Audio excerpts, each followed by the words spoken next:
Oui, c'est une des grandes questions de cette fin d'année. Pour l'année 2023, le marché et la Fed divergent sur la trajectoire de la politique monétaire américaine pour l'an prochain. Nous en parlons avec Thomas Kosterg, avec nous en visioconférence, économiste Bonjour senior Grégoire. US de Pictet Wealth Management. Bonjour et bienvenue Thomas. Merci beaucoup.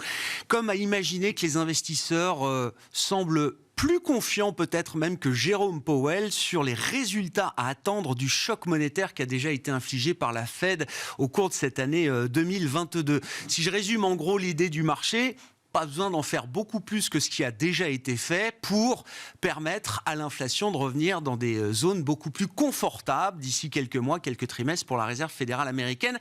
Ce qui n'est pas tout à fait la communication, encore une fois, qu'on a eue de Jérôme Powell la semaine dernière. Tout à fait, et j'irais même plus loin. Je pense que le marché obligataire a peur de l'erreur de politique monétaire là, aux États-Unis, c'est-à-dire qu'il price donc des baisses de taux très rapides, surtout en deuxième partie de l'année 2023. Or, c'est pas du tout le message de la Réserve fédérale. Le message de la Réserve fédérale est très ferme. La Réserve fédérale dit que la politique doit rester restrictive, en gros, pendant longtemps. C'est-à-dire, on a l'impression que le signal, c'est qu'il n'y aura pas de baisse de taux en 2023. Donc, en effet, entre le marché monétaire et la Fed, il y a quand même une grande divergence. Je pense qu'en début d'année, l'avantage sera certainement à la Réserve fédérale. Pourquoi ? Parce que le marché du travail, qui est lui-même un indicateur retardé du cycle économique, risque de rester résilient. Il est fort à penser que le taux de chômage va rester quand même bas, en tout cas en début d'année.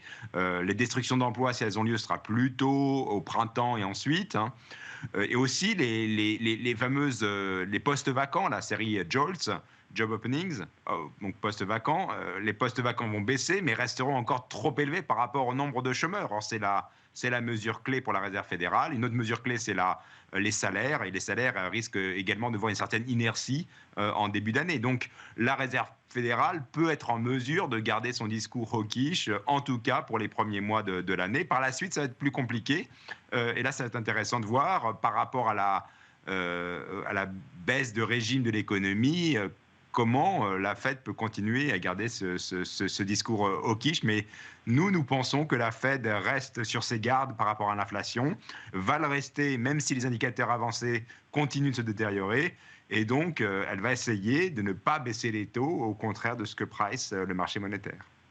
Est-ce qu'il y a quand même un scénario possible, un scénario alternatif où on verrait l'inflation décélérer encore plus vite que ce qu'on imagine ou que ce que projette la Réserve fédérale américaine, par exemple, Thomas, qui serait d'ailleurs peut-être le miroir d'une dégradation économique aussi plus rapide que ce qu'on anticipe?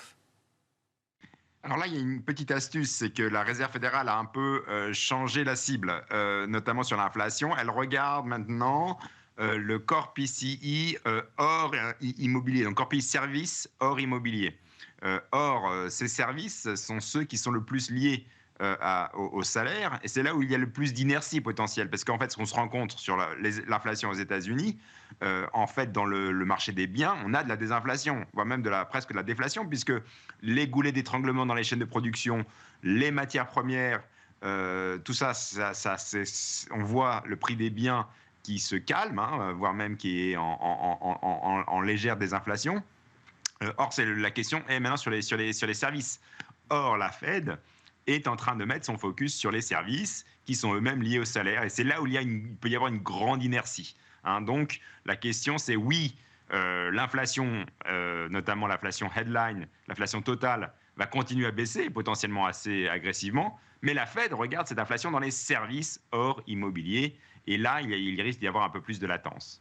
Et Jérôme Powell reste toujours aussi focalisé sur ce qu'on appelle les conditions financières. Là aussi, en plus de cet indicateur spécifique d'inflation qui a été martelé la semaine dernière par le patron de la Réserve fédérale américaine, Non-Housing Core Services, il y a toujours cette idée qu'il faut maintenir que les conditions financières, les conditions de marché doivent refléter le niveau de restriction de monétaire souhaité par la Réserve fédérale américaine. Est-ce que de ce point de vue-là, Jérôme Powell est un peu, un peu insatisfait de la manière dont le marché réagit depuis quelques semaines et quelques mois?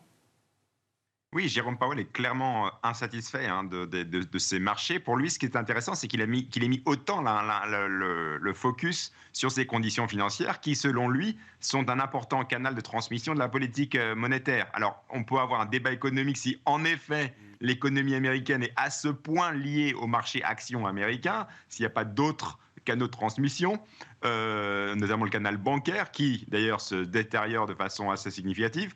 Mais bon, voilà, Jérôme Powell a mis l'accent sur ce marché action. D'ailleurs, c'est pas sans rappeler, si je fais un peu d'histoire économique, Greenspan à l'époque, hein, en l'an 2000, pareil, il voulait presque explicitement faire baisser les actions et voir une meilleure prime de risque dans les marchés financiers.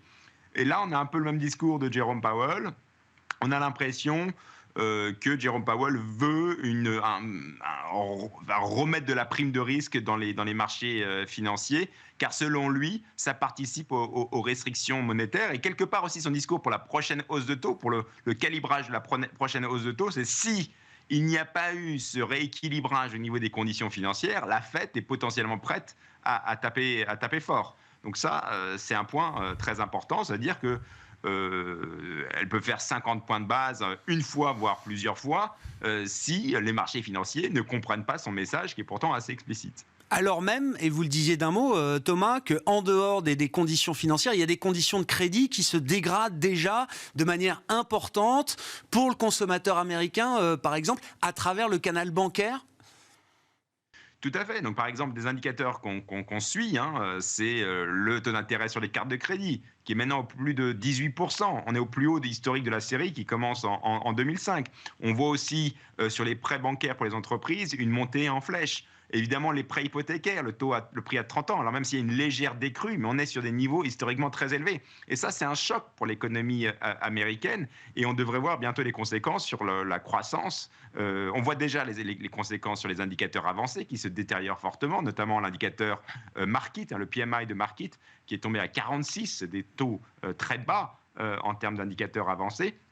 Mais on va le voir aussi également sur l'économie réelle, à mon avis, y compris sur le fameux consommateur américain, qui, à mon avis, ça va être beaucoup plus difficile en début d'année prochaine si ce fameux canal du crédit se raréfie, puisque son épargne accumulée est en train d'arriver à zéro, globalement, surtout pour les classes plus basses de la société.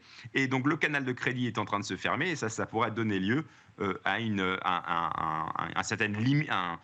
limite sur la consommation américaine, surtout en début d'année. Mais on pourrait déjà le voir, hein, à mon avis, les ventes de Noël du mois de décembre risquent d'être un peu mitigées. Parmi les grandes divergences qu'on peut observer dans les marchés, j'ai été marqué par la divergence en termes de dynamique sur les taux américains et les taux européens, sur la séquence récente, hein, notamment dans le sillage des réunions de Banque centrale qu'on a eu la semaine dernière pour la Fed et la BCE. On vient de le raconter, hein, mais les taux américains restent très très sages. Hein. C'est l'idée qu'on n'achète pas tout à fait le scénario de la Fed à ce stade aux États-Unis. Le 10 ans est à 3,50, le 2 ans est à moins de 4,20 ce matin encore, alors qu'en Europe, on a eu un vrai recalage des anticipations très violent avec des taux européens qui sont envolés de 20, 25, 30, 40, 50 points de base pour les taux périphériques européens par rapport à une partie américaine qui n'a pas bougé. Quand même un phénomène de marché assez inédit de ce point de vue-là.